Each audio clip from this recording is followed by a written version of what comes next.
How about some painting at home? Latex house paint. Dude, are you out of your mind?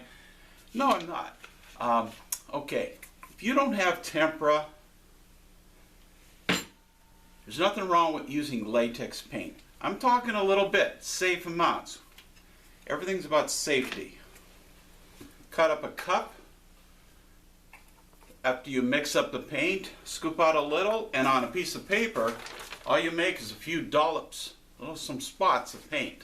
Put this aside in some newspaper, or else you can put some in these, let's repurpose these lids. You can't recycle them anymore, but you can repurpose them. Save them. Good for art and many other things. Okay, now what do we paint with? Well, I don't have brushes. I don't have these. I don't have these. You might have this. And if you have those, fine. I'm going in the garage, and look what I found. Okay, I taped it in the middle so it won't be really ungainly. Be flying all over the place, be like Jackson Pollock. Okay, you have a little control here. Yeah, I dip that in paint, and I just swirl it around like a starburst pattern. This is what I got.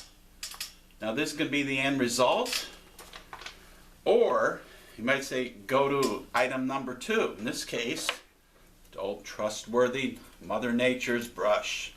Okay, I used a different house paint color. Okay, from the art studio. And this time I had another starburst pattern, but I put the purple upon that and went around and made it like circles.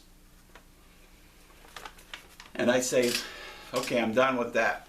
So we have 2 layers. They're not going to mix unless you proceeded right after you did the first one.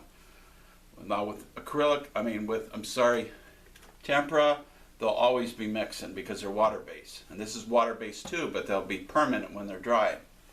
Now if you wanted to dry that real soon and not wait 2 hours to do another, have an impatient child at home, the old trusty hair dryer. Take you about maybe a good 10 minutes to dry the thing. So you can do 2nd layer, 3rd layer. Now I have done another one right here. My base. Now when you do your base, it doesn't have to be a solid. In my case, I started with this all-purpose cleaning brush. I almost covered it up, and I said, well, what am I going to do for the next part? Well, how about the fork?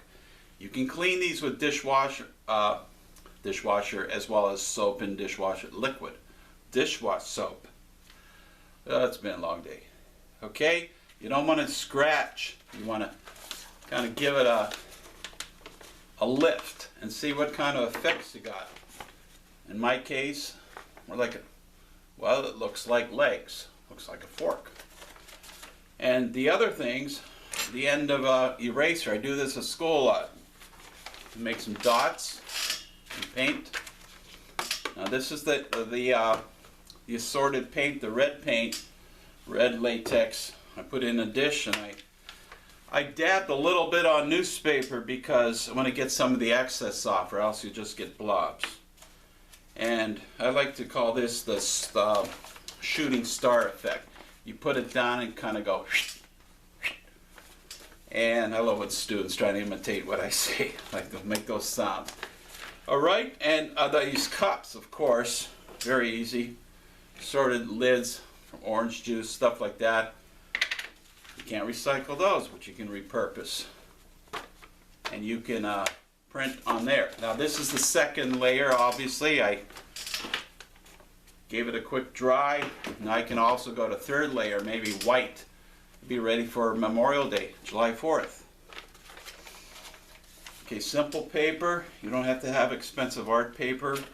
So you can use tongue depressors, craft sticks. I don't have any popsicle sticks here. Ever use a toothbrush? Comb. This is from school. Very cool patterns you get with this.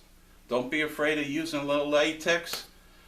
This big one sat around for about 9.5 years. I don't know if I'll ever touch up parts of the kitchen with it.